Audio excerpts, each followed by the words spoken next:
Ghamdi Sahab, my question is about jihad. The Prophet waged jihad against some non-Muslims, for example against the Syrians, of which we know. So what should we do about non-Muslims today? And can we wage jihad today against the non-Muslims? Apart from that, what should we do inside Pakistan? جہاد ایک تو کفر کے خلاف ہوتا ہے اور ایک ظلم کے خلاف. ظلم کے خلاف جہاد قیامت تک ہوگا.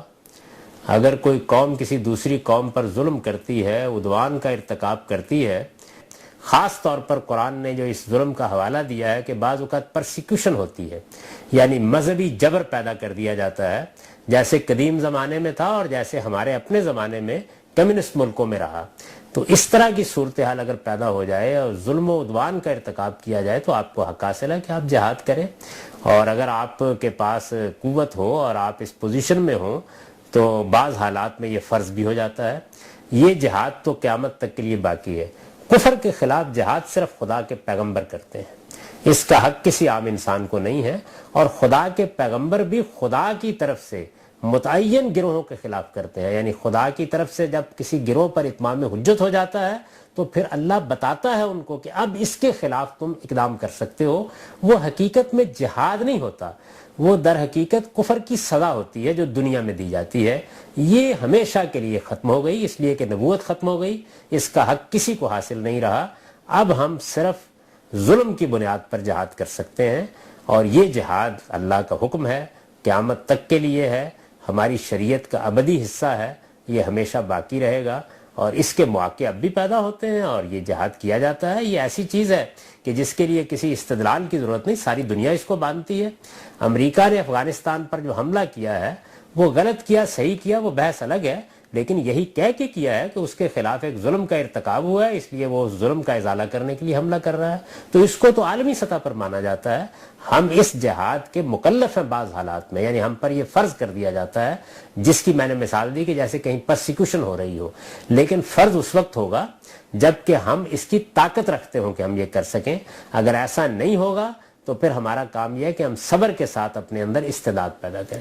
Quran says in chapter 3 verse 55 that mention when Allah said, "O Jesus, indeed I will take you and raise you to myself and purify you from those who disbelieve and make those who follow you superior to those who disbelieve until the day of resurrection. Then to me is your return and I will judge between you."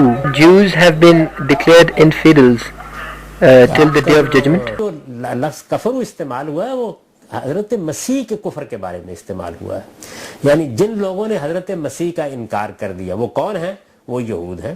ان کے سامنے حضرت مسیح کی دعوت پوری شان سے آ چکی ہے اور آخری درجے میں سیدنا مسیح نے ان پر اتمام حجت کیا ہے, اور اس کے بعد پھر ایک پوری امت وجود میں آئی ہے. یہ اب صدیوں کی تاریخ ہے, اور اس کی بنیاد پر اللہ تعالیٰ کہتے ہیں کہ قیامت میں تو اگر ان میں کوئی آدمی معذور تھا یا مخلص تھا اور نتیجے تک نہیں پہنچا تو اس کا فیصلہ انفرادی طور پر ہو جائے گا, اس کے حق میں بھی ہو سکتا ہے, لیکن قومی حیثیت سے یہود پر حجت تمام ہو چکی ہے.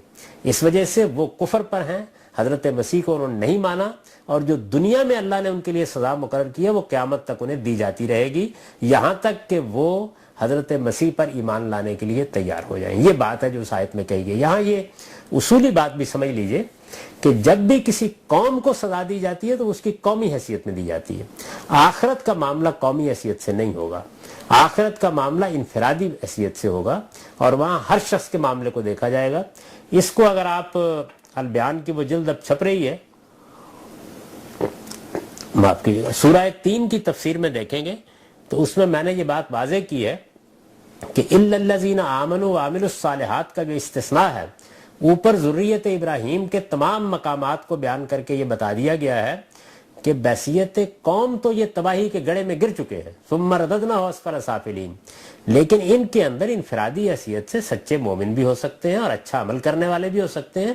قیامت میں اللہ تعالیٰ ان کے ساتھ معاملہ ان کے انفرادی عمل کے لحاظ سے کرے گا. معاذ بن نور صاحب کا ایک سوال باقی رہ گیا تھا سورہ توبہ کی آیت کے بارے میں, تو اس میں یہ گزارش کرنا چاہتا ہوں کہ اس آیت کے اندر جو اہل کتاب رسول اللہ کے زمانے میں ہے انہی کے بارے میں اللہ نے اپنا فیصلہ سنایا ہے, اور ان کی اس وقت 2 اقسام ہیں جن کو میں نے میزان میں واضح کرنے کی کوشش کی ہے. یعنی ایک وہ لوگ ہیں کہ جو مشرکین عرب ہیں جن پر پہلے اتمام حجت ہوا, اس کے بعد وہ اہل کتاب ہیں جو جزیرہ نما عرب میں رہتے تھے, ان پر اتمام حجت ہوا. اس کے بعد وہ اہل کتاب ہیں جو جزیرہ نما عرب کے باہر تھے, یعنی رومی حکومت میں اور اسی طرح سے ایرانی حکومت میں. رسول اللہ صلی اللہ علیہ وسلم نے ان پر بھی خطوط لکھ کے اتمام حجت کیا اور ان کو موقع دیا کہ وہ اس دینونت کو دیکھیں جو جزیرہ نما عرب میں برپا ہوئی ہے.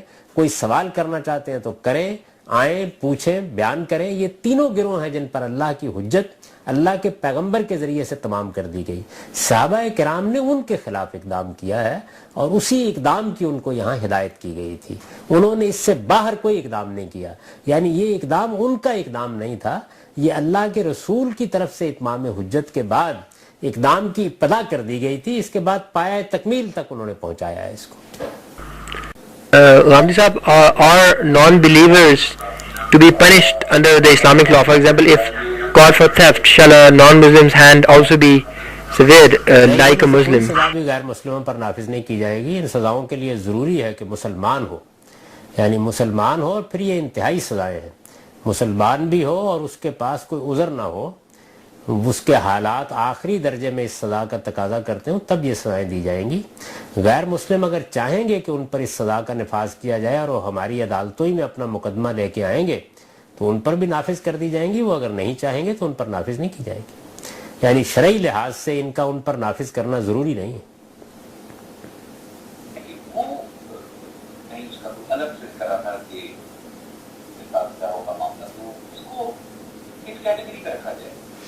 یہ منافقین تو اللہ ہی جانتا ہے کہ کون تھے اور کون نہیں تھے.